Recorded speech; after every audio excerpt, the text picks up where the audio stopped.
Sir అసలు ఏంటి ఈ స్టోరీ? మీరు ఇప్పటికి వినే ఉంటారు. ఆ అమ్మాయి అంటది తను నన్ను మా ఇద్దరి మధ్యన మీ ఇద్దరం ప్రేమించుకున్నాం. ఏవేవో జరిగాయి. నేను ఆయనతో పాటు కొన్నాళ్ళు ట్రావెల్ చేశాను. నా అబార్షన్లు జరిగాయని ఏవేవో చెప్తుంది. అసలు ఎంతవరకు నిజం ఉందంటారు? ఈ అమ్మాయి చెప్పిన దాంట్లో ఎంతవరకు నిజం ఉందంటారు? మీరు ఈ మన అర్జున్ గారి సినిమా ఒకటి ఉంటుంది, ఒకే ఒక్కడని సినిమా. దాంట్లో మగధీర అనే సాంగ్ ఉంటుంది. దాంట్లో రాజకీయ చదరంగం సాంగ్ ఉంటే అందరూ ఆ రాజకీయ చదరంగంలో పావులు ఉంటాయి. వాళ్ళిద్దరు లవ్ స్టోరీ జరుగుతుంది. ఆ రాజకీయ చదరంగంలో పావులు అన్నిట్లో కదులుతూ ఉంటాయి. చివరికి ఆ పావుల్లో పెద్ద పాము వచ్చి అతను మింగేస్తుంది.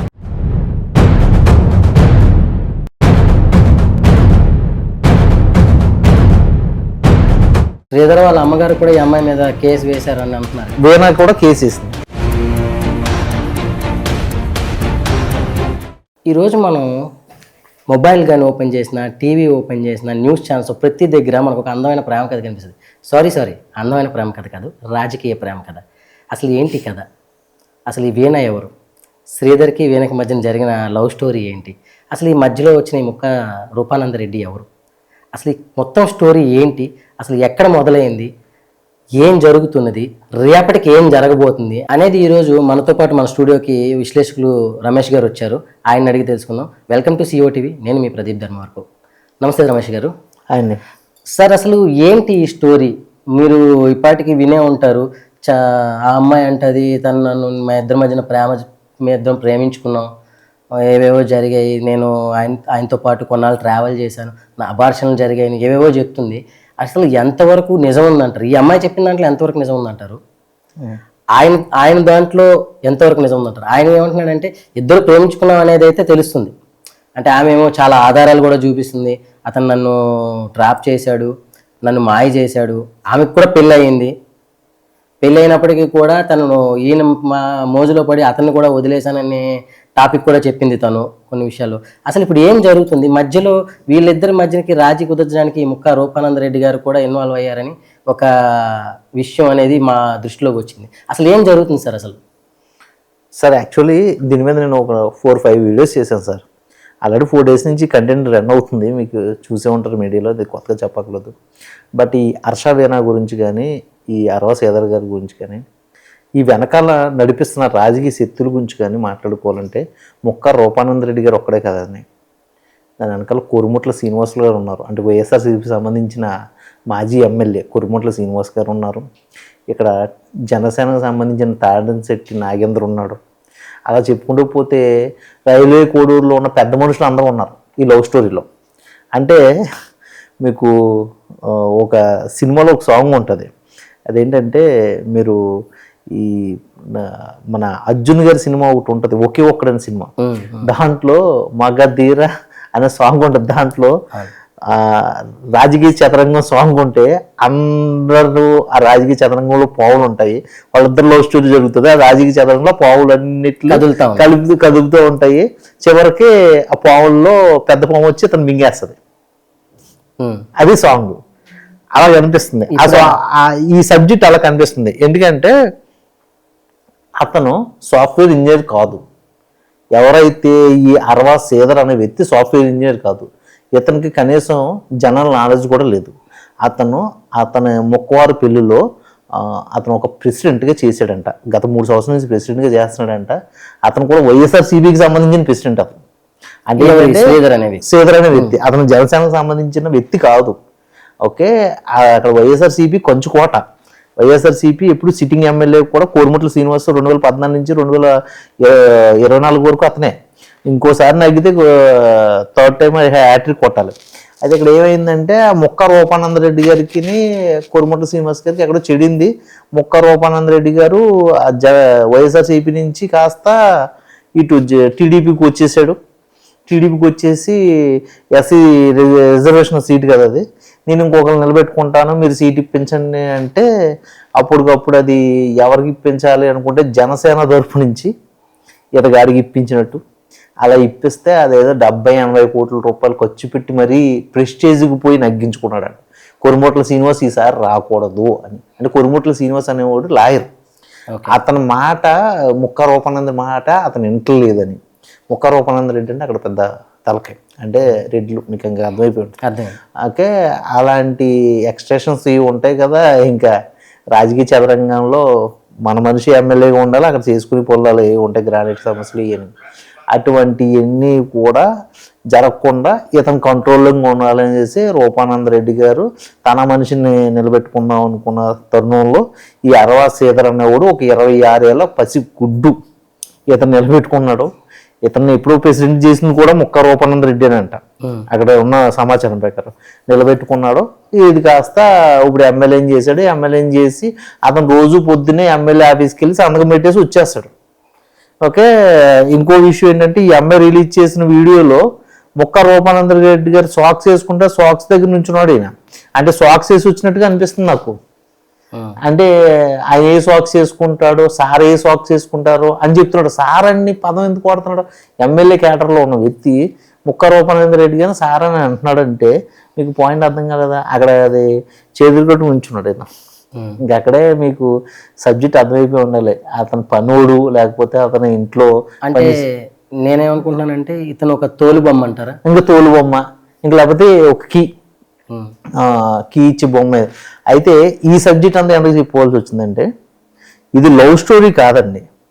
వీళ్ళిద్దరు ఇడిపోవడానికి కారణం ఈ రాజకీయ నాయకులు. ఎందుకంటే ఒకే ఒక్కడు సాంగ్ ఎందుకు ఎత్తుకున్నాడంటే ఆ రాజకీయ చదరంగంలో ఇద్దరు ప్రేమికులు ఇడిపోయారు. నేను అందుకే అన్నాను ఇది ప్రేమ కథ కాదు, రాజకీయ ప్రేమ కథ. రాజకీయ ప్రేమ కథ, ఆ రాజకీయ ప్రేమ కథ ఇద్దరు ఇడిపోయారు. ఇప్పుడు ఆ అమ్మాయి విపరీతమైన తెలివైన క్యాండిడేట్, చదువుకున్న పిల్ల. ఒకవేళ రేపొద్దున ఈ అరవశీతర వ్యక్తి ఏదైతే ఉన్నాడో అతనికి ఏం తెలియదు. ఒకవేళ ఆ అమ్మాయిని కనుక ఇతను పెళ్లి చేసుకుంటే నా ఆలోచన ప్రకారంగా తనకి కొన్ని తెలుస్తూ ఉంటాయి. ఆ అమ్మాయి కంట్రోలింగ్ చేసి రేపు పొద్దు నుంచి అబ్బాయి నువ్వు వాటి మీద సైన్ పెట్టకు, వీటి మీద సైన్ పెట్టొద్దు, మనకి రావాల్సిన కొంచెం కమిషన్స్ ఉంటాయి అనేమన్నా అమ్మాయి మాట్లాడింది అనుకోండి, ఇతను నిజమైన ఎమ్మెల్యే అవుతాడు, తిరగబడతాడు. అప్పుడేముంది రూపానంద రెడ్డి గారు మళ్ళీ కోరుమట్ల శ్రీనివాస్ దగ్గర ఏ ప్రాబ్లం అయితే స్పేస్ చేశాడో అది ఇక్కడ స్పేస్ చేయవలసి వస్తుంది.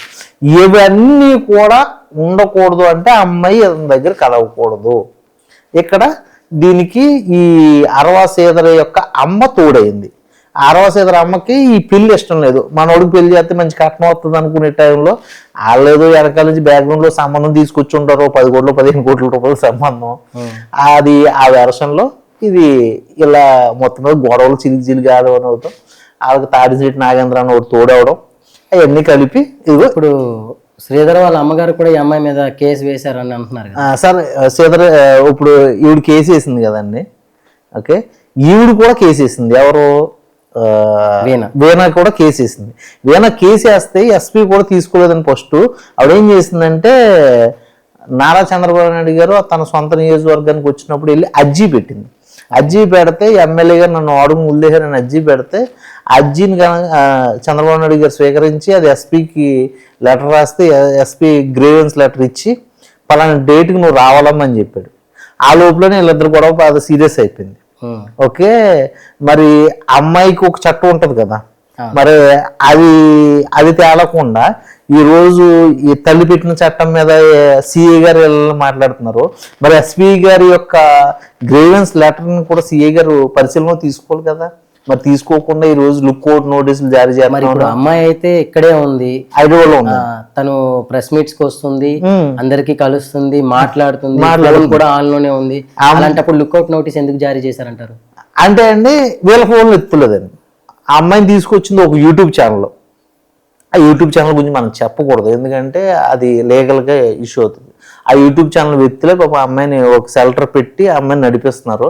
ఆ యూట్యూబ్ ఛానల్ వాళ్ళే ఇప్పుడు పిఆర్ఓగా ఉండి ఆర్టీవీకి ఇంటర్వ్యూస్ ఇప్పించడం, లేకపోతే బిగ్ టీవీకి ఇంటర్వ్యూస్ ఇప్పించడం, లేకపోతే ఈరోజు వేరే ఛానల్స్తో మాట్లాడడం.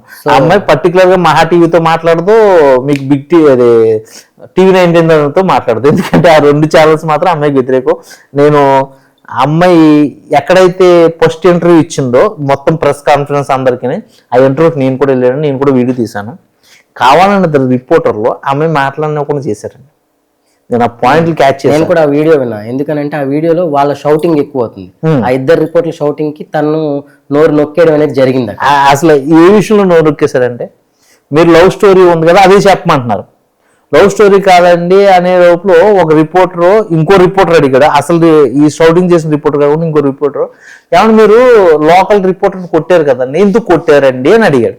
సంబంధం లేని ఆయన సంబంధం లేని కోసం ఎందుకు వాసంగా కొట్టారు కదా, ఈ అమ్మాయి కొట్టింది కదా, మీకు అంత ధైర్యం ఉన్నప్పుడు మీరు పోలీసుల దగ్గరికి వెళ్ళి మీరు 10 నిమిషాల వీడియో రిలీజ్ చేశారు కదా, నేను భయపడిపోతున్నాను, ఎమ్మెల్యే అంటే నాకు భయం, నా కొడుకుని నన్ను ఏం చేస్తాడని భయపడిపోయే వ్యక్తి మీరు లోకల్ రిపోర్ట్ని కొట్టేంత దమ్ము ఉందా మీకు అనేసి ఒక క్వశ్చన్ అడిగాడు.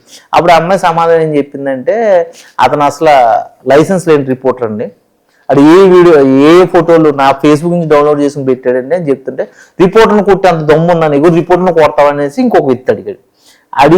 అడగగానే అమ్మ ఏం చెప్పిందంటే, ఫస్ట్ చెప్పిన ఆన్సర్ ఏంటంటే, అసలు వాడు మా ఇద్దరు గురించి రిపోర్టింగ్ రాయలేదన్నాడు, మా ఇద్దరి మీద కక్ష లేదండి వాడికి, అసలు కక్ష ఏంటో తెలుసా, ముక్కా రూపానంద రెడ్డికి కొరుమొట్ల శ్రీనివాస్కి ఒక లీగల్ ఒక ఎక్స్ట్రేషన్లో 6 కోట్ల రూపాయల స్కామ్ ఎక్స్ట్రేషన్లో ఒక గొడవ జరుగుతుంది.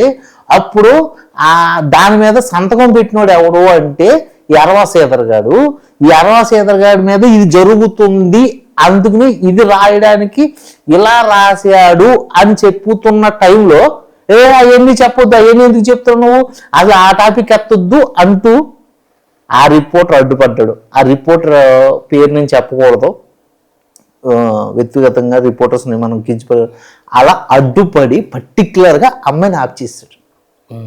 అది ఎందుకు ఆఫ్ చేశాడంటే, ఈ కేసు వీళ్ళిద్దరి మధ్య లవ్ స్టోరీలో ఉండాలి, మళ్ళీ అది ఎక్కడికి వెళ్తుంది, ముక్కా రూపానంద రెడ్డి దగ్గరికి వెళ్ళిపోతుంది. ఎందుకంటే అరవా శాతం నగ్గించింది ముక్కా రూపానంద రెడ్డి. అప్పుడు అంటే ఏంటి, ఇతను ఎమ్మెల్యేకే పేరుకి ఎమ్మెల్యే, కానీ పెత్తనం అంతా ఎవరి దగ్గర ఉంది, ముక్కా రూపానంద రెడ్డి దగ్గర ఉంది. ఎక్స్ట్రాక్షన్ ఎక్కడ జరుగుతుంది, అక్కడ జరుగుతుందని వస్తుంది. అప్పుడు ముక్కా రూపానంద రెడ్డి అనే మనిషి ఎవరో టీడీపీకి సంబంధించిన వర్గీయుడు. ఓకే, ఇప్పుడు టీడీపీకి సంబంధించిన తలకాయ పోటీ అవుద్ది, అప్పుడు టీడీపీ మీడియా సంబంధం వస్తుంది. అందుకని ఆ టీడీపీ మీడియాకి సంబంధించిన రిపోర్టర్ మాత్రం ఈ విషయాన్ని అడ్డుకట్టేసి ఆపేశాడు.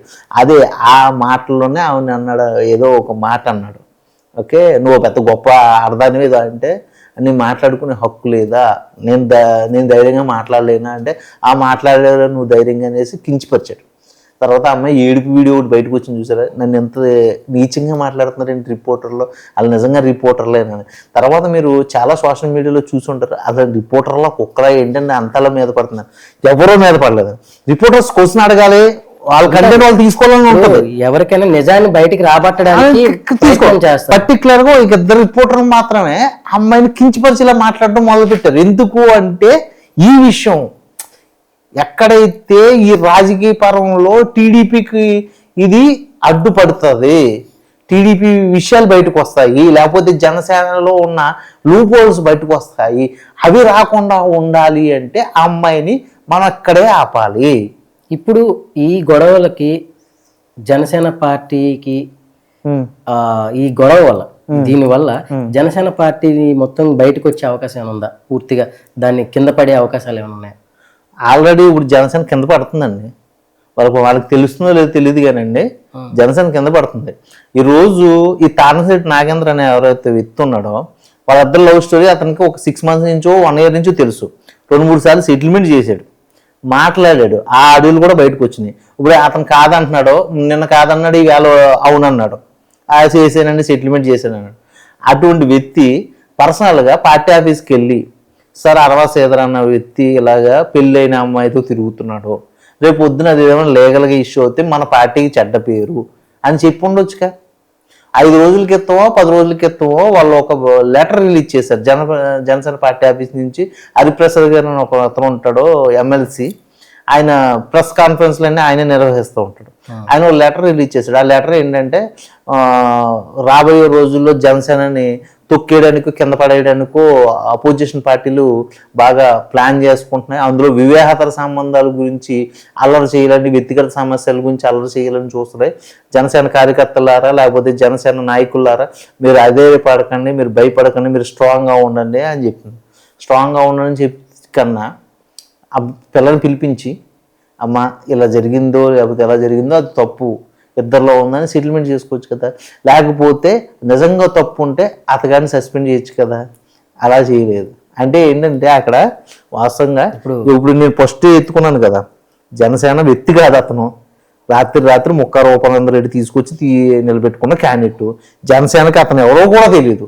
నిజంగా నాకు తెలిసి పవన్ కళ్యాణ్ గారి పేరుకి అతను నిలబెట్టుకున్న వ్యక్తిలాగా నాకు అనిపించాడు తప్ప, ఏదో 21 ఎమ్మెల్యేలో ఎలాగైనా సరే ఈసారి ఈ ట్రిప్పు జగన్మోహన్ రెడ్డిని ఓడించి కూటమి నగ్గాలి అనే ఉద్దేశంలో, అక్కడ నగ్గి వ్యక్తుల్లో ఎవరినో నిలబెట్టుకునే ఉద్దేశంలో అలా నగ్గించుకున్నది తప్ప, అక్కడ అరవ సీతర్ అనే వ్యక్తి యొక్క ఫ్యూచర్ చూడలేదు, అతని యొక్క బ్యాక్గ్రౌండ్ చూడలేదు. ఇప్పుడు కూటమి ప్రభుత్వానికి చీలికలు ఏర్పడతాయి ఇలాంటి వాటి వల్ల. చీలికలు ఏర్పడడం అంటే ఏంటంటే జనసేనకి ఏర్పడాలి కానీ కూటమికి ఏర్పడదండి. ఎందుకంటే కూటమి ప్రభుత్వం నుంచే కదా ఇవన్నీ జరిగినాయి. అంటే కూటమి ప్రభుత్వం అనకూడదు, టీడీపీ నుంచే కదా ఇదంతా జరిగింది. బీజేపీ కూడా ఫస్ట్ నుంచి ఒక ఎజెండాతో ఉంది. ఎందుకంటే బీజేపీ మేమేమి కలం, మీరు వచ్చి కలుతారంటే ఓకే కలుపుకుంటాం తప్ప మేమేమి కలం. వాళ్ళు ఒక ఎజెండాతో ఉన్నారు. మీకు గుర్తుందో లేదో 2024 ఎలక్షన్స్ టైంలో బీజేపీ ఈ కూటమి ప్రభుత్వం యొక్క మేనిఫెస్టోని కూడా కనీసం బుక్ కట్టుకోవడం కూడా ఇష్టపడలేదు వాళ్ళు. మీకు గుర్తులేదు అనుకుంటా. వాళ్ళ యొక్క రాజకీయ పెద్దలు వచ్చి బుక్ని ఇలా గట్టేసి వెళ్ళిపోయారు వాళ్ళు. దాని మీద కూడా టీడీపీ ప్రభుత్వం మీడియా ఏడుస్తూనే వార్తలు చదివినాయి. అలాగే జనసేన గురించి కాస్త పవన్ కళ్యాణ్ గారి నిజాయితీ గురించి వాళ్ళు ఇష్టపడి మేము కూటమి కలుస్తున్నాం అనేసి వాళ్ళు మాట్లాడారు. గతంలో చంద్రబాబు నాయుడు గారు కలిసి మాకు దెబ్బేహాడు, మాతో కలిసి పోలవరం విషయంలోకి వచ్చేటప్పటికి మాట మార్చేసాడు, లేకపోతే ఇంకో విషయంలో మాట మార్చేసాడు అనేసి వాళ్ళు ఫస్ట్ నుంచి బీజేపీ అనేది ఒక స్టాండర్డ్గా ఉంది. ఇప్పుడు కూడా వాళ్ళు ఏంటంటే వాళ్ళు ఇప్పుడు స్టాండర్డ్గా ఉన్నారు. ఎటు వచ్చి వాళ్ళతో ఎక్కువగా రిలేషన్లో ఉన్నది ఎవరంటే జనసేన, టీడీపీతో ఎక్కువ రిలేషన్లో ఉన్నది. అయితే ఇప్పుడు టీడీపీయే ఇదంతా చేసుకుంటుంది వెనకాల బ్యాక్గ్రౌండ్ అంతా. ఓకే, జనసేనలోనే చీలికలు వస్తాయి. ఎందుకంటే జనసేనలో చీలికలు ఎందుకు వస్తాయంటే జనసేనలో 12 సంవత్సరాల నుంచి చాలా గొప్ప గొప్ప వ్యక్తులు, వాళ్ళకి డబ్బు లేకపోయి ఉండొచ్చు, వాళ్ళకి పేరు లేకపోయి ఉండొచ్చు, కానీ పవన్ కళ్యాణ్ గారు అంటే ఇష్టపడి, పవన్ కళ్యాణ్ గారు అంటే బాగా ప్రాణం పెట్టేసి, చిరంజీవి గారి ఫ్యామిలీని చిన్నప్పటి నుంచి ఆయన హీరోయిజం చూసి పెరిగిన వ్యక్తులు ఎవరైతే ఉన్నారో వాళ్ళందరూ కూడా జనసేనని వాళ్ళ భుజం మీద పెట్టుకుని మోసుకుంటూ వచ్చారు. వాళ్ళెవ్వరికీ కూడా సరైన పదవి కానీ లేకపోతే పార్టీలో ఒక విలువగానే రాల. అటువంటి విషయంలో ఇక రైల్వే కోడూరు విషయంలోకి వచ్చేటప్పటికి నిజంగా చెప్తాను, తాటంశెట్టి నాగేంద్ర అనే వ్యక్తి చాలా పవర్ఫుల్గా ఫైట్ చేసేస్తాడు, బూతులు మాట్లాడేస్తాడు, లేకపోతే ఇంకోటి. ఎందుకు అంటే ఓన్లీ జనసేన అంటే అతనికి ఒక సామాజిక మాధ్యమాలు ఇంట్రెస్ట్, సామాజిక వర్గంగానే ఇంట్రెస్ట్, ఇంకో రకంగానే ఇంట్రెస్ట్. ఓకే, అటువంటి వ్యక్తికి కూడా ఈరోజు ఎక్కడ కూడా జనసేనలో ఒక సరైన పదవి కాదు కదా, ఒక వాల్యూ కూడా లేదు. చివరికి విప్పు కూడా 20 సీదర్కి ఇచ్చారు, తాటంశెట్టి నాగేంద్ర కూడా ఇవ్వలేదు.